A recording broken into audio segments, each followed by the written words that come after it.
Oi, pessoal. A gente está de volta aí. Eu queria que o Claudinei retomasse o que nós estávamos conversando. Na verdade, eu queria fazer uma pergunta para o Claudenilson, porque na obra dele, ele destaca duas teologias e meia baseadas no livro de Jó, até na pesquisa dele aí do Guimarães Rosa. E nessa fala aí, ele trabalha com Rolo II, né? Ele fala que uma teologia é a teologia da aliança, dos amigos de Jó, que questionam o que ele pecou e tal. A outra teologia de um Deus tem mais uma espécie de controle, né? Que pergunta para Jó onde ele estava, quando ele criou todas as coisas e tudo mais. E por último é Jó, e parece que é uma meia teologia que ele vai se construir, né? Ele usa a questão do grito ali, do sofrimento e tal. E essa meia teologia, minha pergunta para ele, né? Não é essa questão da liberdade que nós estávamos falando agora há pouco também.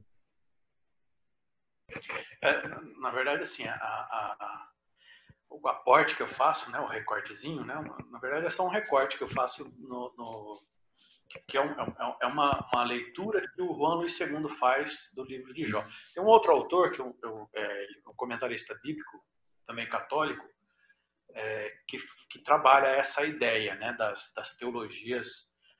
É um comentarista, eu não fugiu o nome do autor agora. Mas assim, é exatamente essa a ideia da liberdade. Né? Você tem duas teologias que trabalham com uma teologia da providência divina, né? Que vem com essa ideia do pecado, você é bom, da teologia da aliança, né? Que passa por todo o Antigo Testamento. Né? Você é bom, você recebe o bem. Você é mal, você recebe o mal. Seria essa a ideia. Né? Não tem ainda a ideia do pecado original, porque a gente está trabalhando no Antigo Testamento e esse conceito não está ali ainda. E tem a teologia, que aí sim, a interpolação, né, que tem ali do diálogo de Deus com Satanás, né, ou com o adversário, que essa seria a expressão melhor, de uma dualidade, ou de uma briga entre dois deuses para decidir a quem o homem ou o humano, no caso Jó, serve.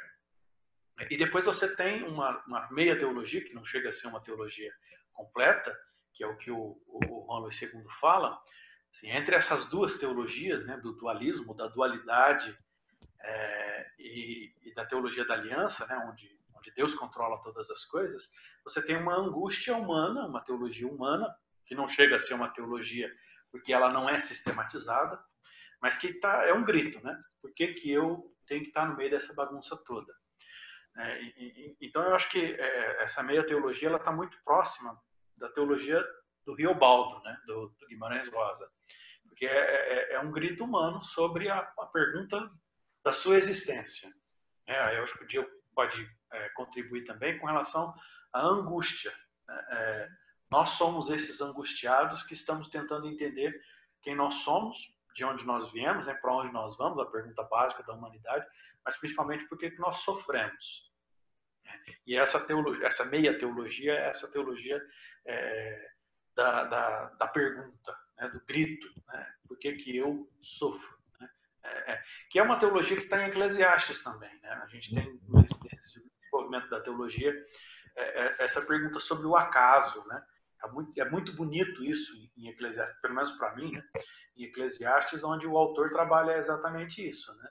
Tanto faz se você é bom ou ruim, o fim é o mesmo. Seria bobeira dizer que quem é bom ganha bênção, quem é mal ganha maldição, a grosso modo. Mas essa ideia já se desenvolve, né, no finalzinho ali do período do Antigo Testamento, né, em Jó principalmente, e em Eclesiastes essa teologia é muito forte. Mas uma pergunta que eu queria fazer para você também, né, e o Diego pode nos ajudar também, em Kierkegaard, que é assim, você contrapôs a ideia da não liberdade, quer dizer, a não liberdade é a alienação. Né? No Juan Luís II, não é necessariamente isso. Né? A não liberdade, ou o contrário da liberdade, não é alienação. uma das coisas que aconteceu no dia da apresentação do livro, e eu queria que o Diogo também pudesse contribuir com a gente, né, com relação ao pensamento do teólogo com o qual ele trabalha, é assim, uma das pessoas que me fez uma pergunta lá no dia da apresentação do livro, perguntou assim, é a libertação que causa o sofrimento? E aí eu fiquei depois, né, a gente responde isso depois, na cabeça, o contrário assim, a confusão que se faz entre liberdade e libertação. Lógico, ele estava pensando a partir da teologia da libertação. Mas o Juan Luís II não trabalha a libertação nesse sentido, ele trabalha a liberdade. São dois conceitos diferentes. Quando você traz a ideia da alienação em Dostoiévski, eu fiquei pensando nisso também. Contrário de liberdade, não de libertação, o contrário de liberdade em Dostoiévski é a alienação principalmente religiosa? Eu não sei exatamente o que fazer com alienação, né? Mas, assim, eu vejo que é muito perto. Talvez se você pegar a alienação no sentido de aspecto talvez marxista, alguma coisa assim, mas assim, para ele, tudo aquilo que tenta definir, conceituar, fechar o ser humano e dizer assim, a vida é isso aqui. Isso aí para ele não é liberdade. Talvez seja mais ou menos como o Tillich, né? Você trazer o infinito e querer fazer do infinito, né? A ideia de que você constrói uma espécie de um demônico, né?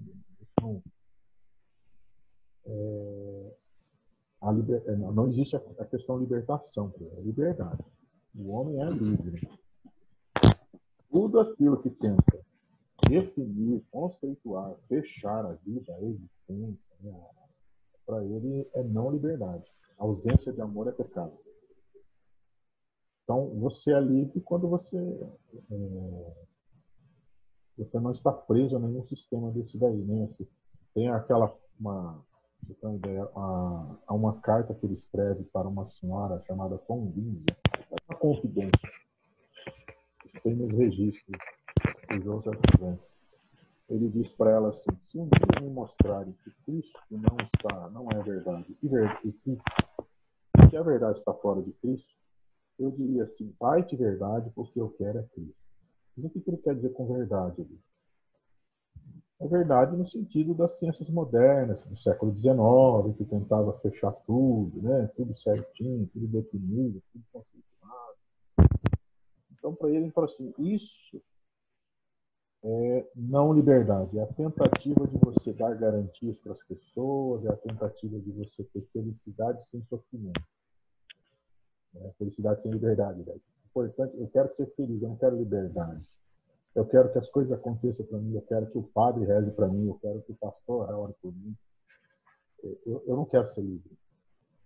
A liberdade para ele, talvez, nesse sentido, sim, é alienação. Eu acho que eu estou entendendo o que você está colocando aí.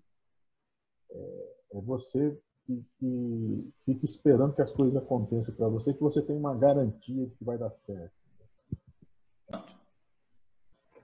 Não, eu não sei se é isso se eu respondi, Claudemilson, mas é que para ele o contrário da liberdade é essa tentativa de fazer com que as coisas sejam fechadas, né? Conceituadas, definidas. Não é isso.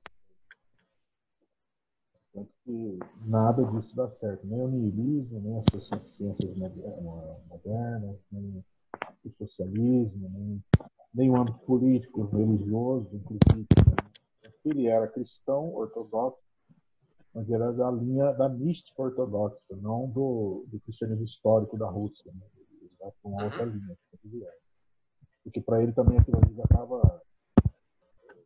não dava certo. Também, aquilo que ele entende por liberdade. Clademilson? Oi? Ele passou a bola para você. Eu não sei se é isso. O termo alienação, né? que eu estava trabalhando é alienação no sentido marxista mesmo, né? Não no sentido marxista, mas no sentido em que Marx trabalha. Todos os autores com os quais você está trabalhando, né, o Dostoiévski e o Kierkegaard, com o Diogo, né, são do mesmo período, sofrem as mesmas influências, né, falam no mesmo contexto, basicamente, né, são as mesmas discussões, as mesmas questões.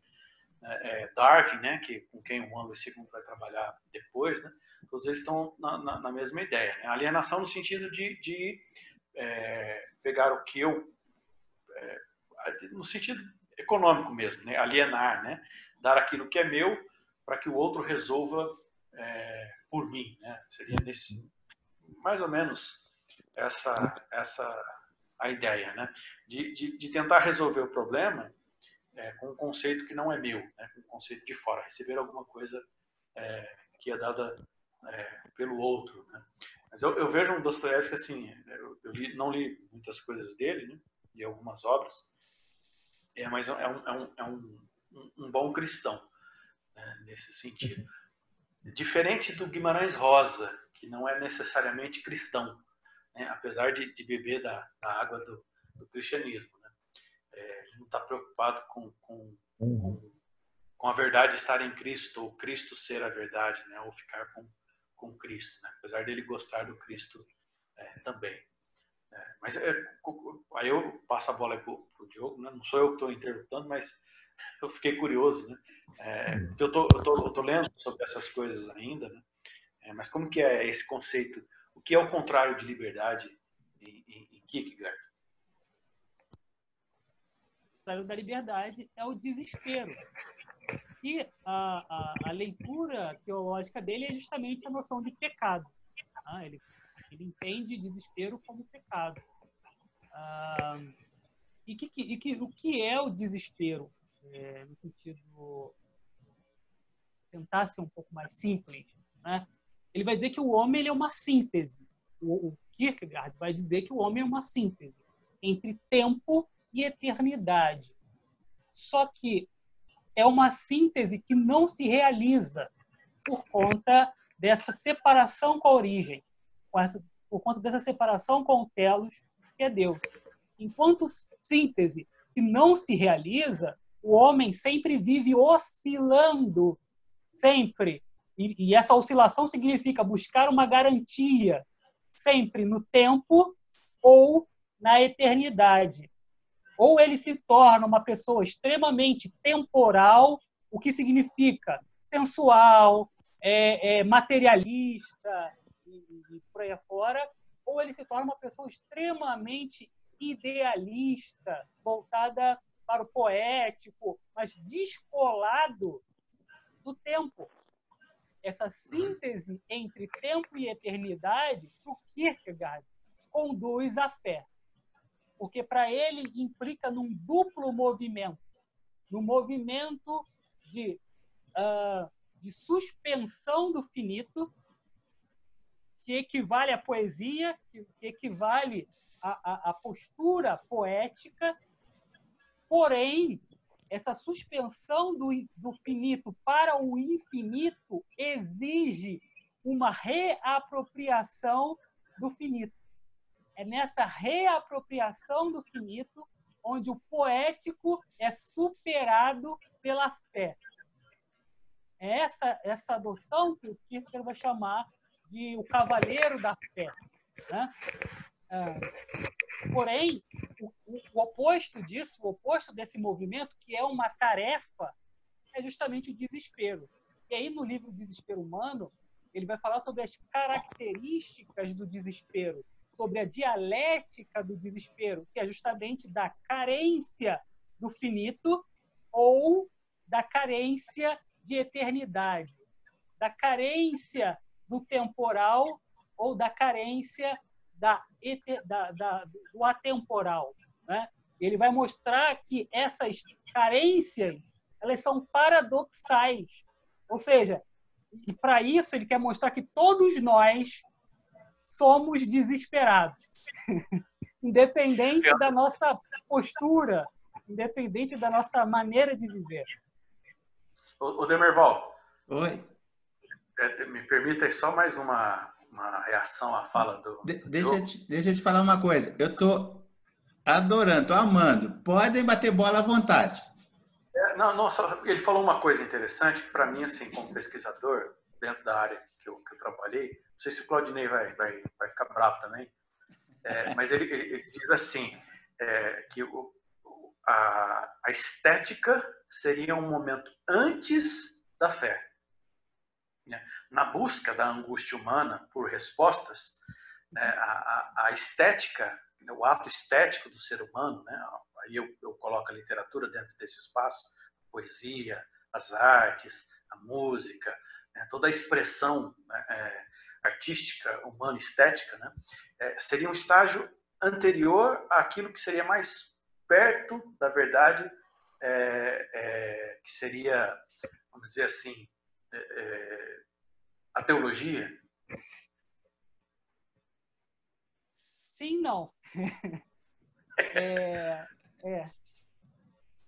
Sim, sim, porque o que o Kierkegaard está brigando, de uma forma geral, é contra a sistematização, isso é o nome do teológico, tá?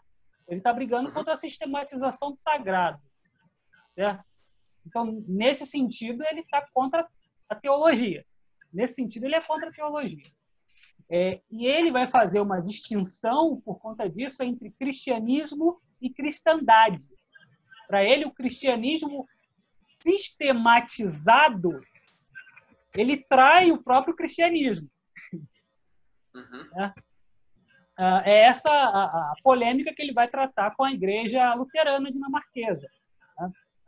Bom, por outro lado, ele, ao mesmo tempo que ele briga com o pensamento hegeliano, que vai influenciar a teologia sistemática, ele também tem uma influência hegeliana.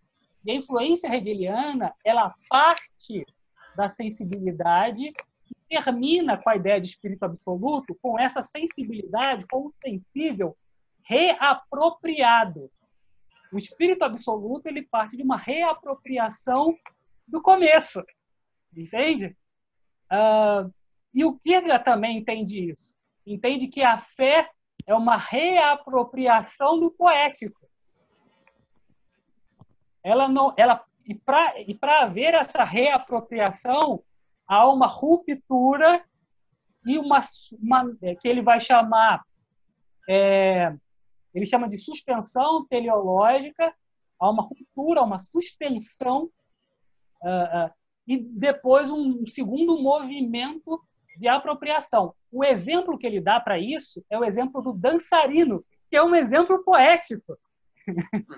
Ele vai comparar o homem de fé a um bailarino, que é justamente no sentido de que ele se lança ao ar, ele pula, ele salta e ele cai ao chão de uma forma elegante novamente. Não sei se eu expliquei, mas... Eu achei, foi muito bonito essa imagem do homem de fé dele. Muito bonito. A gente ainda tem aqui 7 minutos. Eu queria caminhar, eu ia propor para vocês um outro bate-papo desse, se vocês toparem. Até vocês podem propor outra pauta aí para a gente fazer, a gente grava ou não, porque eu estou achando muito interessante. Claudinei, então qual a conclusão que você e o Clademilson chegaram a partir do diálogo entre a literatura do Dostoiévski e do Guimarães Rosa e do Juan Luís II, depois que vocês desenvolveram esse diálogo, qual a conclusão que vocês chegaram em relação ao desespero humano? Eu só queria fazer uma observação, a questão quando eu falei da questão da verdade, não é uma preocupação de Dostoiévski. A verdade, como a gente está achando, como se fosse assim, um conceito fechado, né? Pelo contrário, quando ele diz aquilo, vai de verdade que eu quero Cristo, é justamente porque ele não está preocupado com o conceito, né? Não está preocupado. Para mim, a literatura, particularmente, ela é muito mais livre. O Diogo estava falando ali da dança, estava lembrando da só vou citar aqui rapidinho, os irmãos Karamazov tinham um mosteiro e ali tinham alguns monges e tinham os Starets, que era uma espécie de uma abade ali um líder do mosteiro, e ele era diferente de todos os outros. E havia uma inveja desgraçada sobre os outros nele, né? Ele era um cara aberto, humano, ele não era um cara sisudo, ele estava sempre preocupado com as pessoas, todo mundo ia se aconselhar com ele e tal. E aí ele morreu. E os outros monges diziam assim, ó, na nossa tradição, quando alguém morre e é santo, o corpo não pode ficar cheirando mal. Se o corpo cheirar mal, é porque esse cara é um impostor. E eles ficavam no velório 3 dias, cara. E o corpo do cara, lógico, vai ficar com um cheiro horrível, né? E aí começaram a falar que ele não era santo, coisa nenhuma, né? E o discípulo dele, que era o Alyosha Karamazov, né? Que era um dos irmãos mais novos ali da família, começa a entrar em crise, porque o cara tá cheirando mal, né? O corpo tá cheirando mal, né? Mas aí ele começa a lembrar de tudo que o mestre dele ensinou a vida inteira, das ambiguidades humanas, que a vida não é assim, que não existe esse padrão correto, certinho, definido, né? Que a vida é ambígua. Aí ele tem uma visão que ele volta lá para Caná, na Bíblia, na festa que Jesus transforma a água em vinho, né?